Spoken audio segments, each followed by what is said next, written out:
A second blow appears to be hitting a rattled Pete Hegseth, as Iran piled on with its regime change happened successfully jab.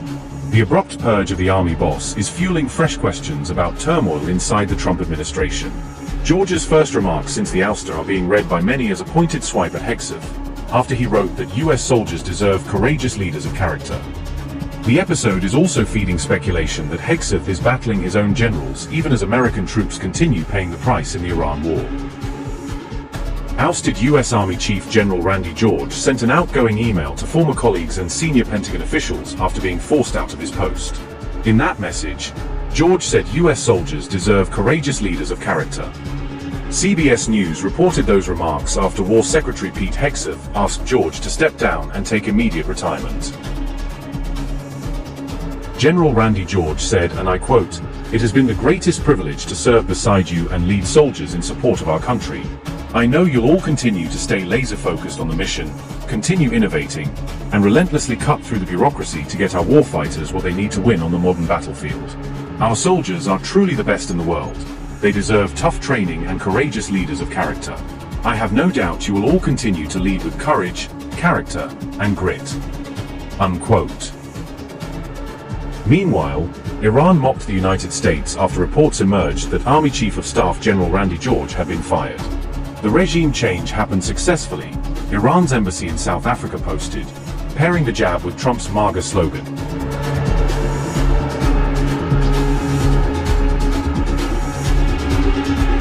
Hegseth allegedly called General George on April 2nd and told him to retire immediately, offering no explanation for the decision. According to CBS, a source said Hegseth wanted a chief who would implement Donald Trump and his vision more directly.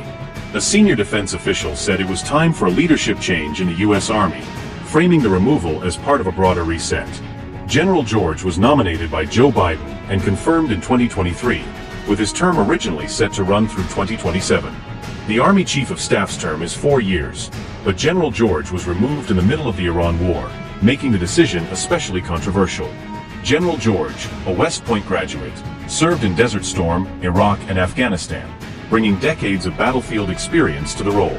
General George also served as senior military assistant to Defense Secretary Lloyd Austin in the Biden administration, building a close connection to Pentagon leadership.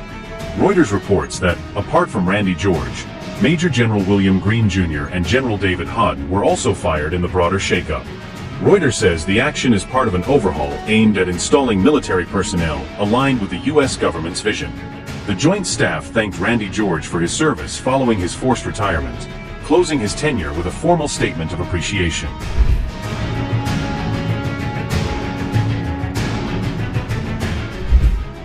The current Vice Chief of Staff, General Christopher Leneve, was named Acting Army Chief of Staff after the sudden leadership change.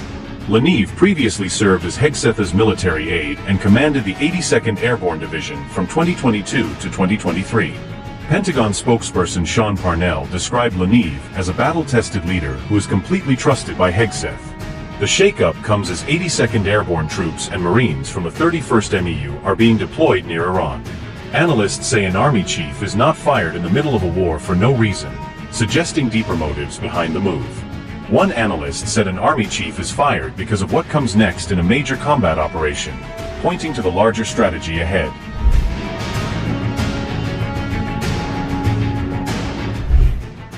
George is the latest in a wave of more than a dozen top officers removed by Hegseth, signaling an unusually aggressive purge at the top. The purged list includes Joint Chiefs Chair General C.Q. Brown and Navy Chief Admiral Lisa Franchetti, two of the military's most senior leaders. Air Force Vice Chief General James Slife and Defense Intelligence Agency Head Lieutenant General Jeffrey Cruz were also removed in the broader shakeup. Officials say the Department of War is undergoing a deep leadership reset amid the Iran conflict, as the Pentagon changes course at a critical moment.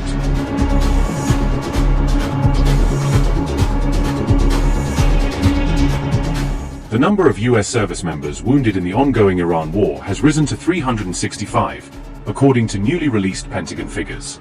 The Pentagon disclosed those casualty figures as part of its reporting on Operation Epic Fury.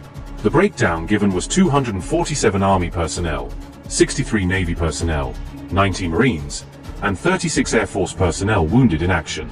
The official U.S. death toll remained at 13 service members, according to the same Pentagon data. That official tally differs from the much higher losses Iran has projected since the war began.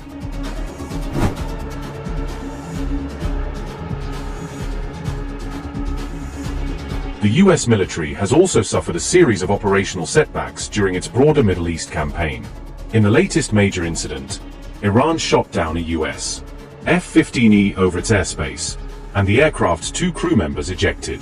Reports said helicopters and another military aircraft involved in the rescue mission were also hit by Iranian fire.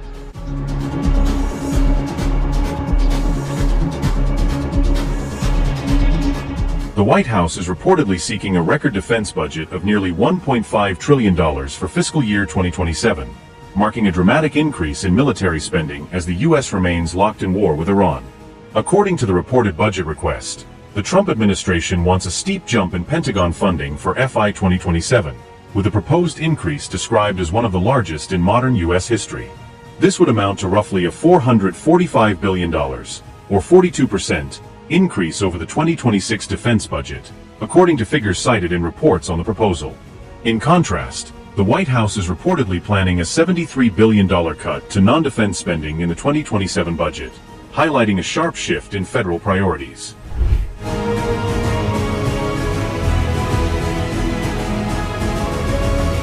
The proposal would boost funding for munitions, Navy expansion, and Donald Trump's Golden Dome missile defense project, while also prioritizing broader military readiness. The White House is also reportedly seeking military pay raises of around 5% to 7% under the FY 2027 plan. The budget would add more than $19 billion for federal law enforcement in the coming financial year, even as other domestic areas face cuts. At the same time, funding for IC would reportedly remain at 2026 levels, including support for 41,500 detention beds.